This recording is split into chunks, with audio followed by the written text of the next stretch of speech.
আসসালামু আলাইকুম প্রিয় শিক্ষার্থীরা, সবাইকে স্বাগতম জানাচ্ছি। আজকে আমরা আলোচনা করব নবম দশম শ্রেণীর গণিত বইয়ের 16 অধ্যায়ের এমসিকিউ নিয়ে। আমরা আজকে টাইপ 9 আলোচনা করব। এর আগে কিন্তু আমরা 8টা টাইপ নিয়ে আলোচনা করে ফেলেছি। সো টাইপ 9 হচ্ছে ট্রাপিজিয়াম সংক্রান্ত।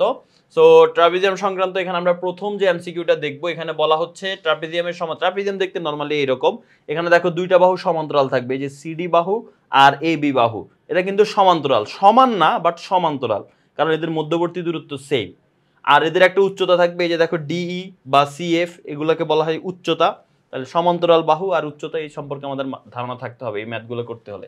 দেখো ট্রাপিজিয়ামের সমান্তরাল বাহু দুইটার দৈর্ঘ্য দেওয়া আছে 9 আর 7। তো ট্রাপিজিয়ামের সমান্তরাল বাহু দুইটার দৈর্ঘ্য আমরা একটার মান ধরে নিলাম এ, এর মান হচ্ছে 9, আর আরেকটা ধরে নিলাম বি, বি এর মান হচ্ছে 7। আর উচ্চতা এইচ সমান দেওয়া আছে তোমার 8। এখন ক্ষেত্রফল কত? ট্রাপিজিয়ামের ক্ষেত্রফল নির্ণয়ের সূত্র কি?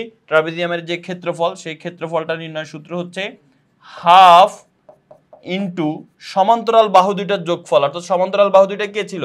এ আর বি। এ আর বি এর যোগফল এ প্লাস বি, আর এটার সাথে গুণ করতে হবে উচ্চতা। উচ্চতাটা কত? উচ্চতাটা হচ্ছে এইচ। এটা হচ্ছে ট্রাপিজিয়ামের ক্ষেত্রফলের সূত্র, হাফ ইন্টু সমান্তরাল বাহুদ্বয়ের যোগফল ইন্টু উচ্চতা। এখন হাফের জায়গায় হাফ রাখলাম, এই দুইটা বাহু যোগ করলে কত হবে? এ আর বি যোগ করলে কত হবে? এ এর মান 9, বি এর মান 7।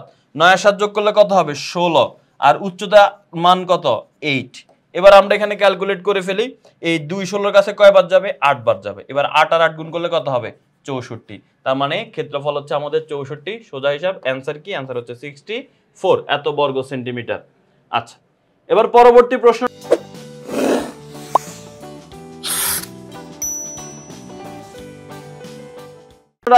একই কথা একই নিয়মেই আমাদের এখানেও ক্ষেত্রফল নির্ণয় করতে বলছে, জাস্ট এখানে চিত্র আকারে তোমাকে বলে দেওয়া আছে, আর কিছু না।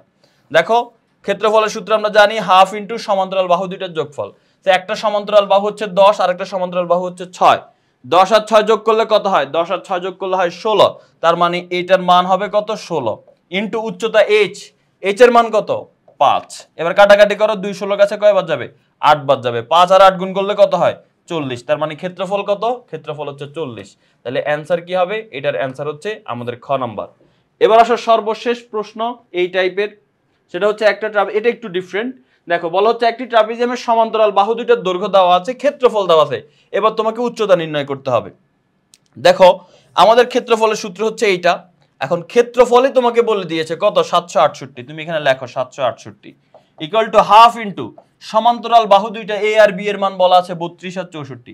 যোগ করো 32 যোগ 64, 32 যোগ 64 গুণ উচ্চতা এইচ, এটার মান দেওয়া নাই, এটার মানে আমাদের বের করতে হবে। তো কিভাবে বের করব? 2 এখানে ভাগ আকারে আছে, 2 এখানে গেলে কি হয়ে যাবে? গুণ হয়ে যাবে। তো যদি আমরা গুণ করি 768 সাথে 2, যদি আমরা গুণ করি 768 গুণ 2, তাহলে কত হয়? 1536। এখানে হবে 1536। আচ্ছা, এখানে এই দেখো এই 2 ভাগ আকারে ছিল, এখানে এসে গুণ করে দিয়েছি। তাহলে এখানে তো আর এটা লেখার দরকার নেই, এই হাফ আর কিন্তু লেখার দরকার নাই। এই 2 এখানে এনে গুণ করে দিলাম। তাহলে এখানে 32 আর 64 যদি আমরা যোগ করি, 32 যোগ 64, তাহলে কত হয়? 96। আর এখানে এইচ এর জায়গায় এইচ থাকলো। এখন 96 গুণ আকারে আছে, এই পাশে গেলে ভাগ হয়ে যাবে। 1536 কে আমরা 96 দিয়ে ভাগ করি, 1536 ভাগ 96 কত হয়? 16। তার মানে এইচ এর মান আমরা পেয়ে গেলাম 16। এটাই আমাদের অ্যান্সার, উচ্চতা হচ্ছে এইটাই। তার মানে অ্যান্সার কি? অ্যান্সার হচ্ছে 16। এরই মাধ্যমে আমরা আমাদের 68 নাম্বার সমাধান করার মাধ্যমে 9 নাম্বার টাইপটা সমাধান করে ফেললাম। পরবর্তীতে আমরা 10 নাম্বার টাইপ নিয়ে আলোচনা করব। সেই পর্যন্ত সবাই ভালো থাকো। আল্লাহ হাফেজ। আসসালামু আলাইকুম।